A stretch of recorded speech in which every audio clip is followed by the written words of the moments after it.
Halo semua, selamat datang lagi di sesi deep dive kita. Kali ini kita mau coba menyelami satu gagasan yang dalam banget nih dari catatan renungan yang Anda bagikan. Sumbernya dari kitab Roma dan Kolose. Intinya soal konsep kemuliaan bersama sebagai tujuan akhir perjalanan iman kita gitu. Misi kita bareng-bareng nih mau coba pahami gimana sih penderitaan yang kita alami sekarang yang rasanya berat banget itu nyambungnya ke janji kemuliaan kekal nanti. Dan yang lebih penting lagi, gimana pemahaman ini bisa atau mungkin harus ngubah cara kita lihat dunia dan bertindak sehari-hari. Soalnya ada kontras yang kuat banget di sini. Realita penderitaan yang nyata versus janji kemuliaan yang, wah, luar biasa. Oke deh, mari kita bongkar pelan-pelannya. Langsung aja deh ke intinya. Catatan Anda kan menyoroti Roma 8 ayat 18 ya. Itu ada pernyataan yang lumayan bikin kaget sih. Penderitaan zaman sekarang ini dianggap nggak sebanding, hampir nggak ada artinya lah kalau dibandingin sama kemuliaan yang akan datang. Ini bukan berarti penderitaannya enteng ya, tapi skalanya itu loh. Jadi beda jauh kalau kita lihat tujuan akhirnya. Nah, ringkasan Anda kasih analogi yang oke juga. Penderitaan ini tuh kayak tiket masuk menuju kemuliaan itu. Betul, betul. Jadi bukan penghalang ya, malah jalannya. Nah, itu dia. Jadi wawasan kuncinya di sini, penderitaan itu bukan halangan buat kemuliaan, tapi justru jalan ke sana. Ini implikasinya gede banget buat fokus kita ya kan? Kalau kita seperti disebut di catatan Anda, adalah anak sejati, artinya ahli waris kerajaan sorga. Pewaris janji-janji ilahi. Iya, pewaris janji ilahi, maka perhatian utama kita mestinya bukan ke kenyamanan sesaat di bumi ini, tapi kewarisan kekal di sorga sana. Dan ini nyambung banget ke ayat sebelumnya, Roma 8 ayat 17 bagian akhir, yang jadi fokus penting juga di materi Anda itu. Kalimatnya kan, supaya kita juga dipermuliakan bersama-sama dengan Dia. Kata bersama-sama ini, wah, penting banget. Catatan renungan Anda menekankan kalau kemuliaan yang dijanjikan ini tuh bukan kayak piala individu gitu yang kita raih buat diri sendiri. Oh, jadi bukan tentang saya jadi hebat gitu ya? Bukan itu. Sebaliknya, ini kemuliaan yang sifatnya partisipatif. Kita ikut serta di dalamnya. Kita ini memantulkan kemuliaan Kristus itu sendiri karena kita udah jadi satu sama Dia. Nah, di sini nih konsepnya jadi dalam banget.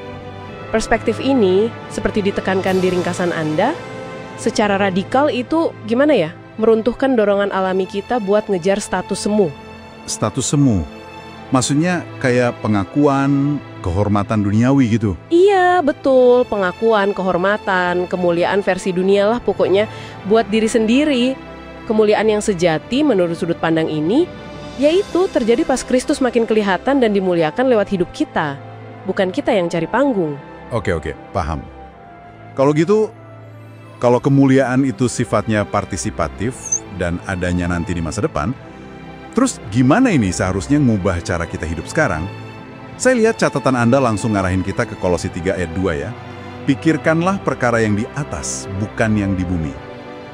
Ini kedengarannya kayak perintah yang jelas banget ya? Jelas banget. Konsekuensi logisnya nih menurut pemahaman dari sumber Anda, kalau kita benar-benar menghayati identitas kita ini sebagai anak, ahli waris, yang ikut menderita dan nanti ikut mulia bareng Kristus, ya fokus hidup kita mesti geser total.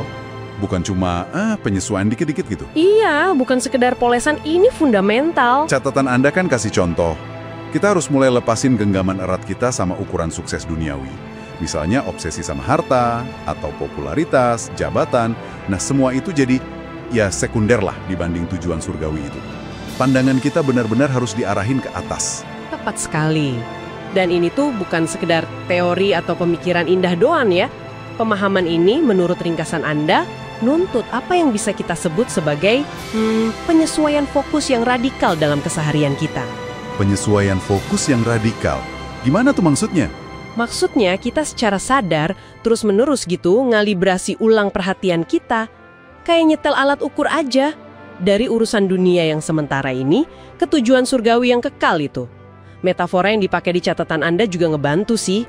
Kita diajak hidup sebagai warga surga yang lagi dalam perjalanan atau mungkin kayak duta besar di bumi ini. Oh, jadi kayak punya dua kewarganegaraan gitu ya? Bisa dibilang gitu, kesadaran akan status rangkap ini ya, anak, ahli waris, partisipan dalam derita dan kemuliaan Kristus, itu jadi kayak kacamata, lensa gitu. Nah, lensa inilah yang kita pakai buat ngelihat semua hal, kerjaan kita, hubungan kita, tantangan, gagal, bahkan godaan. Kalau kita sambungin ke gambaran besarnya, pemahaman ini tuh ngasih kompas dan makna yang beda banget buat seluruh perjalanan hidup kita di dunia ini. Oke. Dalam banget ya pembahasannya.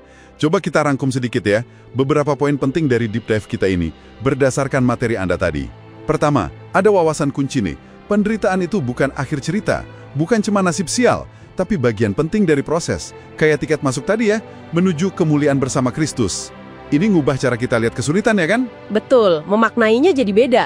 Kedua, pemahaman bahwa kemuliaan sejati itu bukan soal pencapaian pribadi kita, tapi kita ikut serta dalam kemuliaan Kristus. Nah ini seharusnya mendorong pergeseran fokus yang fundamental dalam hidup kita. Dari yang sementara dan duniawi, ke yang kekal dan surgawi. Gitu ya kira-kira? Persis. Dan ini tentu aja memunculkan pertanyaan reflektif yang penting buat Anda renungkan lebih lanjut yang nyambung banget dari diskusi kita tadi. Gini pertanyaannya. Kalau kemuliaan sejati itu tentang Kristus yang semakin dimuliakan lewat Anda, bukan tentang Anda yang cari sorotan atau kemuliaan buat diri Anda sendiri. Nah, gimana perspektif ini secara konkret, secara nyata gitu, mengubah cara Anda memandang dan menilai pencapaian sama kegagalan dalam aktivitas Anda sehari-hari, entah itu di kerjaan, di keluarga, atau mungkin di pelayanan. Apa sih yang sekarang jadi prioritas sejati Anda kalau dilihat dari kacamata tujuan akhir ini? Wah, itu pertanyaan yang benar-benar nusuk ya. Kuat banget buat direnungkan sendiri. Oke deh, dengan pemikiran itu, sesi deep dive kita kali ini kita cukupkan sampai di sini ya. Sampai ketemu lagi di penjelajahan kita berikutnya.